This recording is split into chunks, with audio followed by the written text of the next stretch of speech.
So, welcome back. I am in my barn. If my face is super red and I look gross, it is summer. It's like 94 degrees. If you like summer, I don't know what the fuck's wrong with you. This is my least favorite season, and it makes me super unhappy. Anyway, that's why I look gross. Anyway, I wanted to talk about our barn situation. We've decided to start over. Things with our contractor just didn't go well. You know, just not good all around. So we ended up demoing all of his work, firing him, and sadly we had to learn the hard way with working with a contractor, you know, being able to like fire them sooner or be firm on things sooner, and just if things don't feel right, backing out and being a little more demanding. So if you're looking to do contract work, just go with your gut. Don't be afraid to treat them like, you know, your worker. You are the client, you're the one paying them, and you shouldn't be afraid to just stand up for yourself, and then also make sure they have a license and insurance, and just be careful out there hiring people, because it just sucks when you spend a bunch of time and money on something that you really want, you've been saving for, and it just doesn't work out. It really, really sucks. But anyway, I just wanted to talk about some things we're doing now. So we started demo work. So now we're going to be hiring an architect and going through this contractor, just adding extra steps and safety measures so that this time everything goes exactly how we want it to, and that it's quality work. And they're almost done demoing. There's just a couple things here and there they're picking up, but everything is a blank slate now.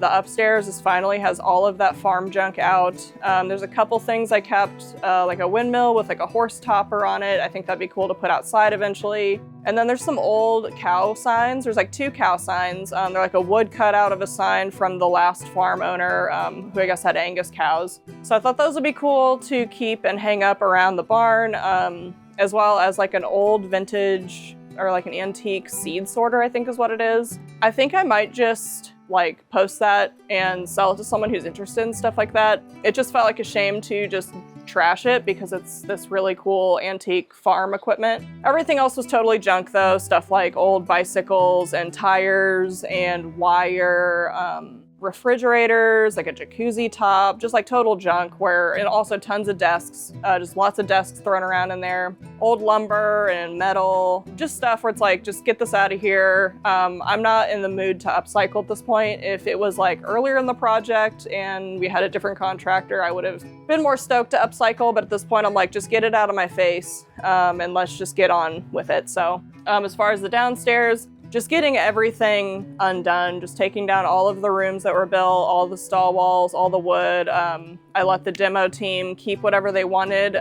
If they can use it, great. But I'm not at a point where I want to upcycle or try to salvage anything, because it's going to make more complications than it is going to help. If anything, trying to work with what's already there is going to cost more, because they're going to have to go in and repair what's there and then add things. And it's just going to, like, they have to work with those dimensions instead of just putting something that's exactly right where it needs to be. So now it's totally blank, other than like the floor probably needs to be re-leveled out, but it is nice because it is somehow more functional now that it's empty. So there's not a bunch of equipment in here and walls and things that are non-functional. I can use my tie-ups again. So if you'd seen my other video where I saved a horse, I've been able to bring him in and tie him up to feed him because he takes so long to eat. It's better just to tie him up and let him eat so the other horses don't get into his food. Also, if you're wondering about an update on him, he's doing okay. I'm not really going to do a full update video on him until like the end or the resolution of what's going on with him. He is very sick. He doesn't really look it, but he is very sick. I'm working with a vet, and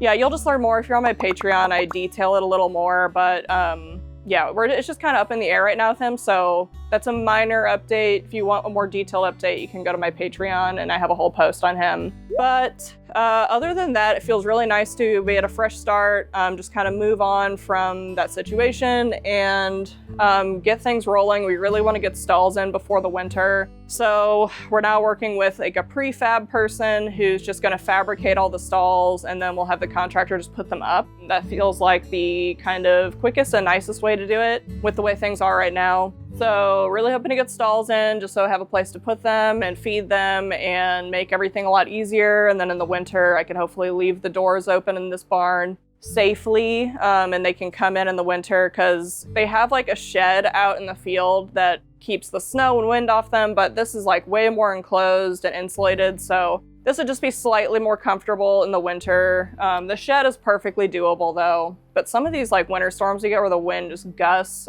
sometimes the wind, like, you know, the direction isn't the same every time. So this is just gonna be a way more windproof scenario. Anyway, that's it. I just wanted to update that we're starting over. It really sucks. It does set us back timeline and budget wise, but that's just life, baby. You take chances, stuff gets fucked up, and you just keep on rolling, and you don't just roll over and die like a bug, even if you really want to. And anyway, that's it. I'll see you later. Peace. Bye. Oh, there's a lot of wasps in here.